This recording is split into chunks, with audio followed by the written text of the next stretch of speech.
श्रीमद कुंज विहारिणे नमः। श्री स्वामी हरिदास विजयतीर्थ राम।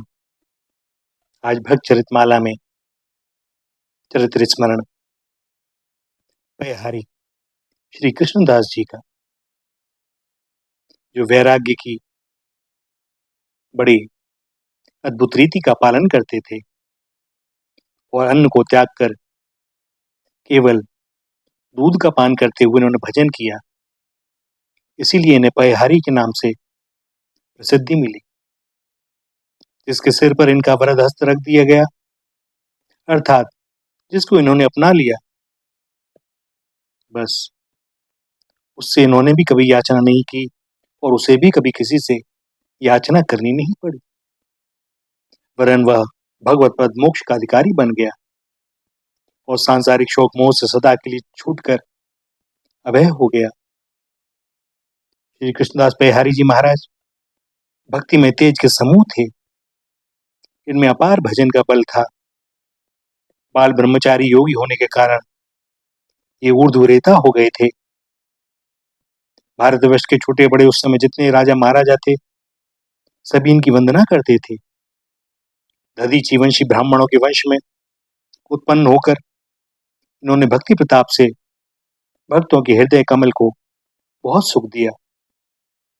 श्री कृष्णदास जी पयहारी जी श्री शत्रुघ्न जी महाराज के अवतार समझे जाते हैं। जिस प्रकार श्री शत्रुघ्न जी ने आजीवन भक्त शिरोमणि श्री भरतलाल जी की सेवा की थी, कहते हैं कि श्री शत्रुघ्न जी की श्री भरतलाल जी की सेवा में ऐसी निष्ठा थी कि वे श्री राम जी का नेत्र भरकर दर्शन नहीं करते थे।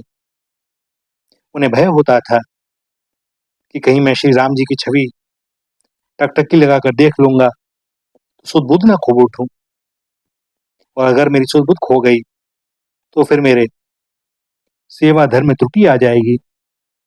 मैं भरतलाल जी की सेवा कैसे करूंगा।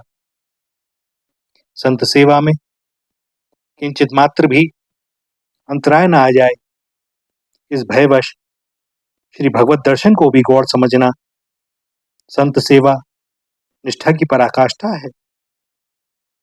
और श्री शत्रुघ्न जी महाराज इनके सर्वोच्च आदर्श हैं और श्री कृष्णदास जी इन्हीं शत्रुघ्न जी महाराज के अवतार हैं। अतः स्वयं बड़े भाव से संतों की सेवा करते हुए एवं शिष्यों को भी संत सेवा का ही उपदेश देते थे। एक बार श्री कृष्णदास जी विचरते हुए कूलू की पहाड़ियों पर जा निकले। वहां उन्हें एक गुफा दिखाई दी और अनुकूल वातावरण और रमणीक स्थल लगा। कुछ दिन रहकर यहाँ भजन किया जाए। भैया, भक्त को जहाँ एकांत मिल जाए और नदी का तट हो तो लगता ही है कि यहाँ पर बैठकर एकांत में शांति से भगवान का ध्यान कर। तो एक वहां कंदरा में बैठ गए। पास के गांव वालों को कुछ पता नहीं था कि ये यहाँ पधारे हैं, सो इनकी सेवा कौन करता। और भजन में इनका ऐसा मन लगा कि बस्ती में जाने की इच्छा तक ना हुई, क्योंकि ये केवल दूध पीते थे। सो प्रभु ने इनके लिए स्वयं व्यवस्था की। एक ग्वाले की गायों के समूह को छोड़कर गुफा के द्वार पर आकर खड़ी हो जाती। गाय बड़ी ही सुंदर, हष्टपुष्ट और परम दर्शनी थी। श्री पयहारी जी ने उसे प्रणाम किया तो उसके थनों से स्वतः ही दूध झरने लगा। पहले तो गाय का उस गुफा तक आने का ही आश्चर्य था, फिर स्वतः ही दूध निकलना, ये और भी आश्चर्य। किंतु ये जानते थे, इन्होंने इसे प्रभु का ही मंगल विधान माना। दूध की आवश्यकता तो थी ही। कमंडल में दूध का दोहन किया और गाय वहां से चलकर फिर अपने झुंड में मिल गई और इन्होंने उस दूध को भगवान को भोग लगाकर पी लिया और यही क्रम नित्य प्रति का हो गया। एक दिन ग्वाले के मन में विचार आया कि देखें तो ये मेरी गाय कहाँ जाती है, और गाय के पीछे पीछे लग गया। गुफा तक आया, छिपकर सारा दृश्य देखा। श्री पयहारी जी का दिव्य दर्शन पाकर कृतार्थ हो गया और समीप जाकर उनके श्री चरणों में प्रणाम किया और अपने भाग्य की बड़ी सराहना की। बोला, महाराज, मुझे इस गाय के बदौलत आपके दर्शन हो गए, मेरे धन्य भाग्य हैं। श्री पयहारी जी ने पूछा, क्या यह गाय तुम्हारी है? ग्वाले ने कहा, जी हाँ, आपने कहा है कि भैया यह तो नित्य मेरी सेवा कर जाया करती है, अतः मैं तुम पर प्रसन्न हूं, तुम मुझसे कोई वर मांग लो। ग्वाले ने सरल भाव से कहा, महाराज, आप साधु महात्माओं की सेवा करना तो हमारा परम धर्म है, भला इसके लिए क्या लेना देना। धन्य है ये गाय जिसने हम लोगों को अधर्म से बचा लिया, नहीं तो हम लोग तो जानते भी ना थे कि आप यहाँ विराजे हुए हैं। आप यहाँ पर रहकर भूखे रहते तो हम लोगों को बड़ा भारी अपराध लगता। आप खूब भजन करें, हम और दूध लाया करेंगे, हमारी और भी बहुत सी गाय हैं। पयहारी जी महाराज ने कहा, नहीं नहीं, तुम तो कुछ मांगो। उसने कहा, प्रभु, मुझे कुछ नहीं चाहिए, आप सब संतों की कृपा से सब कुछ है, दूध की जगह दूध और पूत की जगह पूत। आप तो हमें कुछ सेवा करने की आज्ञा प्रदान करें। ग्वाले की ऐसी निष्प्रहता एवं सेवा की सद्भावना से महाराज का मन और भी आकृष्ट हुआ और ज्यादा उत्सुक हुए कुछ देने के लिए, बार बार मांगने का आग्रह करने लगे। और तब उसने कहा, महाराज, और तो सब ठीक है, यदि आप मुझे कुछ देना ही चाहते हैं तो हमारे राजा का राज्य दुष्टों ने छीन लिया है, इस समय वे बड़े दुखी हैं, आप कृपा करके उनका राज्य दिलवा दें। हरि जी महाराज ने कहा, भैया, मैंने तो तुम्हें मांगने को कहा है, मैं तो तुम्हारे राजा को जानता भी नहीं, तुम अपने लिए जो चाहो सो मांग लो। किंतु अब ग्वाला हट में पड़ गया कि देना है तो राजा को ही दीजिए, मांग में ही रहा हूं। उसने कहा, महाराज, ये कृपा तो राजा पर होनी ही चाहिए। बिहारी जी ने विचार किया कि निश्चय ही वह राजा भारी प्रजावत्सल होगा, इसीलिए तो इनकी प्रजा इन्हें इतना चाहती है। तो इन्होंने कहा, अच्छा जाओ, राजा को मेरे पास ले आओ। वो ग्वाला भाग कर गया और कुछ समय के अंतराल बाद राजा को ले आया। राजा ने अत्यंत सादे वेश में आकर इन्हें दंडवत प्रणाम किया और श्री महाराज जी ने प्रसन्न होकर आशीर्वाद दिया कि जय हो। राजा ने अपना दुखड़ा सुनाया और तब पयहारी जी ने कहा कि तुम अपने घोड़े पर चढ़कर जहां तक तुम्हारी इच्छा हो घूमो, वह सारा क्षेत्र तुम्हारा हो जाएगा। ऐसा भी कहा जाता है कि इन्होंने कहा कि इस पहाड़ पर चढ़कर चारों ओर देखो, जहां तक तुम्हारी दृष्टि जाएगी वहां तक तुम्हारा राज्य हो जाएगा और तुम्हारे शत्रु हार जाएंगे। राजा ने इनकी आज्ञा का पालन किया और बहुत थोड़े से सिपाहियों को लेकर ही उसने विपक्षी पर आक्रमण किया और उसको भगा दिया। संपूर्ण राज्य पर इनका आधिपत्य हो गया। राज्य वापस मिल जाने के बाद राजा पुनः इनकी शरण में आया और तब इन्होंने राजा को संत सेवा में भगवत भजन का उपदेश किया। उसके बाद से राजा के यहाँ खूब साधु सेवा होने लगी। राजा को इन्होंने ऐसा प्रेम भाव दिया कि उसे संत भगवंत की सेवा करते हुए और अधिक करने की अभिलाषा बनी रहती। एक बार पुजारी मंदिर में भगवान का भोग लगाने के लिए जलेबियों के थाल को ले जा रहे थे। उसमें से एक जलेबी गिर गई। राजा का एक छोटा सा बालक उसे उठाकर खा गया।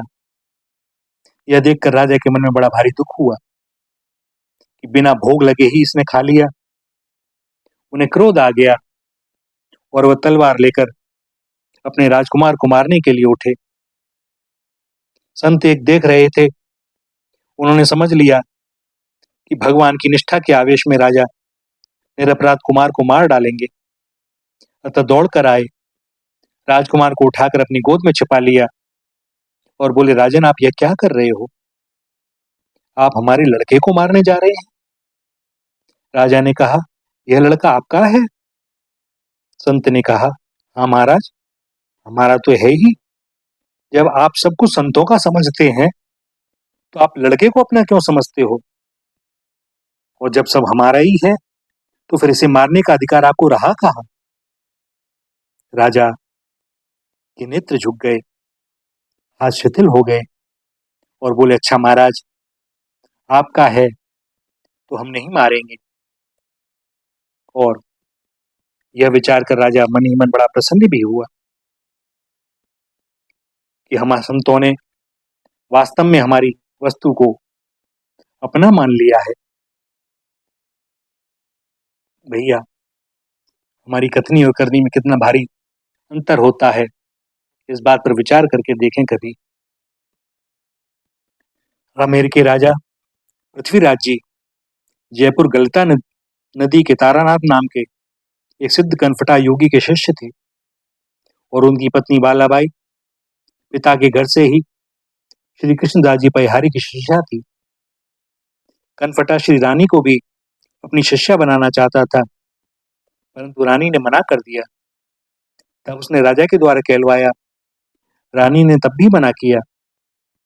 तब उस कनफटे योगी ने राजा को उकसाया कि देखो, तुम्हारी रानी होकर भी तुम्हारी बात नहीं मानती, यह उचित नहीं है। तुम उसे जोर देकर शिष्या बनने के लिए बाध्य करो। और गुरु की बात सुनकर राजा ने रानी पर दबाव डाला। तब रानी भी परम सिद्ध श्री सदगुरुदेव श्री परिहारी जी का स्मरण करके हट पकड़ करके बैठ गई। और इसके बाद श्री बालाबाई जी ने परिहारी जी को पत्र लिखकर यहाँ की स्थिति को सूचित करते हुए आने का अनुरोध किया। श्री परिहारी जी महाराज रानी की प्रार्थना स्वीकार कर विचरते हुए जयपुर आए और गलिता गंगा में स्नान कर उस कनफटे के स्थान में गए। कनफटे ने इनको वहां अपने स्थान में रहने नहीं दिया। तभी उसके आश्रम से अलग समीप ही एक वृक्ष के नीचे धूनी लगाकर बैठ गए, परंतु कनफटे ने इनको वहां भी नहीं रहने दिया। उसके दो कारण थे। एक तो वह वैरागी साधुओं से स्वाभाविक रूप से ईर्ष्या करता था, दूसरे उसे भय था कि कहीं इनके परम तेज को देखकर प्रभावित होकर लोग इनको पूजने लगे तो फिर हमें कौन पूछेगा। अतः वह इनके समीप आकर गरज कर बोला, तुम शीघ्र यहाँ से धूनी उठाकर भाग जाओ, अन्यथा कुशल ना होगी। श्री परिहारी जी ने बड़ी शांति पूर्वक जलती हुई धूनी की अग्नि को अपनी साफी में बांधा और चुपके से वहां से चल दिए और वहां से कुछ दूर जाकर जंगल में धूनी लगा दी। कनफटे ने देखा कि यह भी कोई भारी सिद्ध पता मालूम पड़ता है। अगर कहीं जंगल में जम गया तो भी इसकी प्रसिद्धि हो जाएगी, फिर हमें कौन पूछेगा। अतः वह सिद्धि बल से बाघ बनकर श्री परिहारी जी के समीप आकर गरज गरज करने डराने लगा।